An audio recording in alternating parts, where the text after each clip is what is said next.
Greetings, my name is Lucy, and I'd like to share the story of how my brother's lottery win changed our lives. Initially, you might expect this to be a happy tale, but the events that unfolded will make you reconsider. They say that family comes first, and that's true until something drastic happens to a family member, altering them beyond recognition. In my brother Xavier's case, the catalyst for change was an enormous windfall of money. Loads and loads of it. Let me paint the full picture for you. I'm a 15-year-old girl, and my brother Xavier is 21. I cherished having an older brother. Xavier was usually kind to me and never treated me like his annoying little sister. I looked up to him. When he secured his first job after college, I felt immensely proud of his achievements. Sometimes he would use his earnings to surprise me with cute stationery or my favorite candy. What an amazing big brother, right? While working, Xavier became part of a syndicate that participated in the lottery every week. He would contribute his share every Friday, but like most people, he never actually expected to win. Then came that unforgettable day. Xavier returned home looking pale and noticeably anxious. I inquired about what was bothering him, and he gave me a brief, tight hug before asking about our parents. When my mother entered the room, Xavier requested that we all sit down. At that point, my worry heightened. Was he unwell? Had he lost his job? Little did I know, the bombshell my brother was about to drop. "I've won some money," he began. "It's from the syndicate at work. We've won the lottery. It's nearly $1 million. My mother and I jumped up, embracing Xavier with joy. It was an exhilarating moment. We were genuinely ecstatic for him. My brother had hit the lottery jackpot. When my dad arrived home, Xavier shared the incredible news with him, and we all headed to my brother's favorite Mexican restaurant to celebrate. My dad generously covered the bill, and we had a fantastic time. In retrospect, that night marked one of the last occasions we truly enjoyed together as a family. The trouble began almost immediately as Xavier's behavior took an odd turn regarding his newfound wealth. My mom speculated whether he intended to move out and find his own place, but he didn't. That wasn't the issue. The problem arose when my parents requested that Xavier contribute towards household expenses, such as the grocery bill, and he reacted angrily. Then, a major setback occurred. Our family car, which was already old and showing its age, finally broke down. While this was somewhat expected, my parents lacked the funds to purchase a replacement vehicle.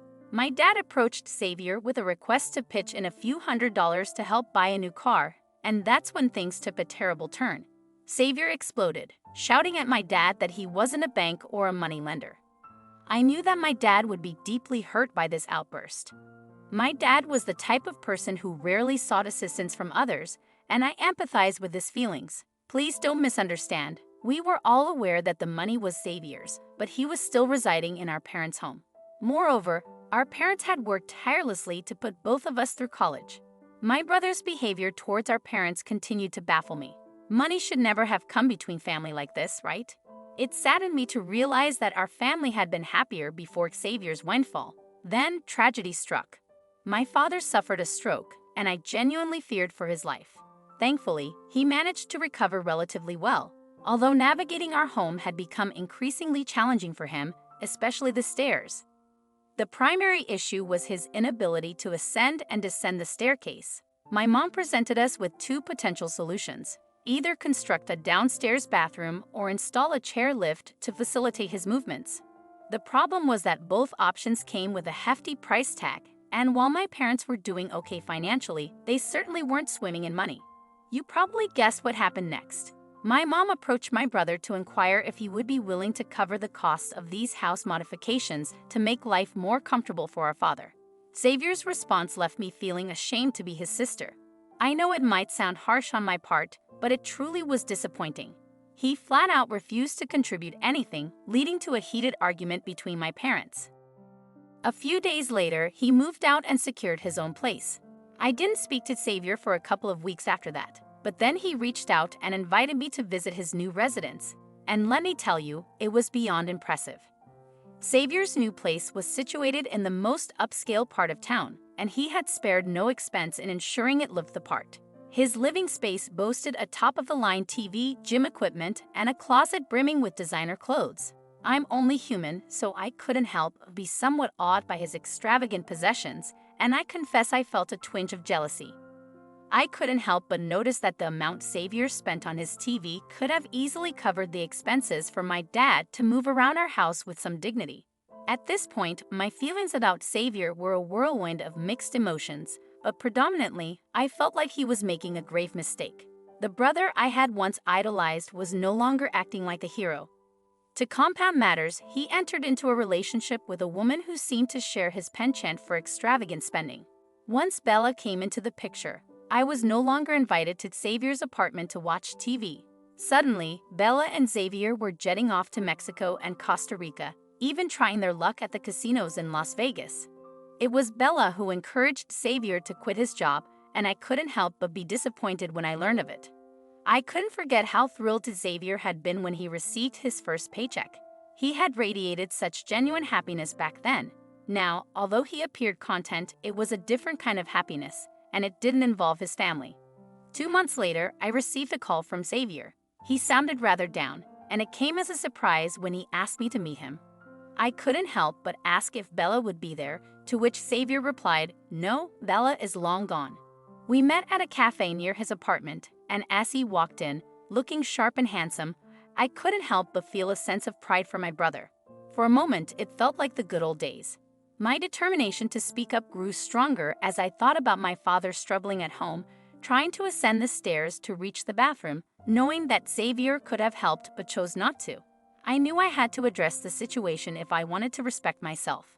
It was time to confront Xavier with some hard truths about how he had treated our parents. Taking a deep breath, I prepared to voice my concerns when Xavier dropped some bombshells of his own. While his lottery winnings had been substantial, so were the expenses he had accrued. Rent for his luxurious apartment, extravagant vacations, designer attire, an outrageously expensive car, and gifts for Bella had all chipped away at his winnings. Shockingly, more than half of his fortune was already gone. Xavier had decided to ask for his old job back, find a more affordable place to live, and make an effort to preserve what remained of his money.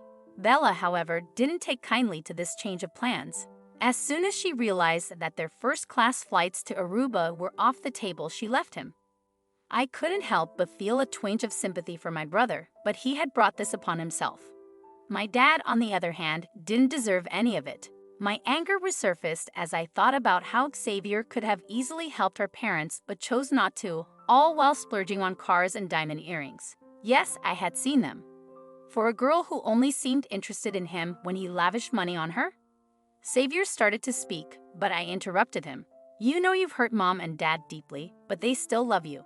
They would never turn their backs on you," I said with conviction. "You could have afforded to help them, but you chose not to. Instead, you're willing to squander your money on material things and someone who was only interested in you when you spent lavishly. You've let me down, Xavier. I used to look up to you as the good guy, but now, I'm not so sure." I noticed Xavier flinch, and it was evident that deep down, he still aspired to be the good guy. He wanted to be the good guy. However, in that moment, he was no better than Bella, who had allowed wealth to cloud her judgment and forget the qualities that define a decent person. Rising from my seat, I made it clear that I could pay for my own coffee.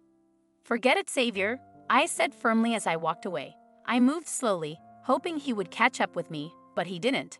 Perhaps some of the things I had said had resonated with him, or perhaps not. Only time would reveal the truth. Within days, everything seemed to change once more. Xavier moved into a more economical apartment and successfully reclaimed his old job. He sent Mom and Dad a check that would cover the expenses to improve our house. It may sound like a happy ending, but it's not.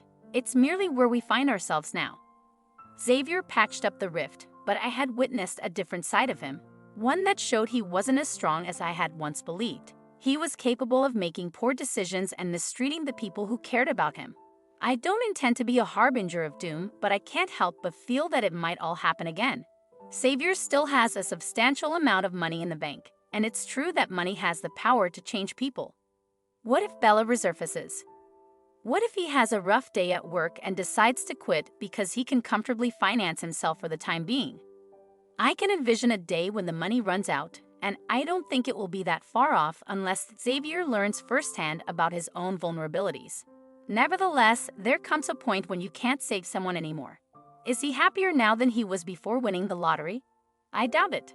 However, he is a content person, not because of the money he won, but because even when it's all gone, I'll still be here. Mom and Dad will still be here. There will be a whirlwind of emotions to contend with, but love will persist. Regardless of what unfolds, we will love him. His bank account isn't his safety net, we are. That's the essence of family, I suppose. I hope that witnessing the mistakes Xavier has made me wiser in some way.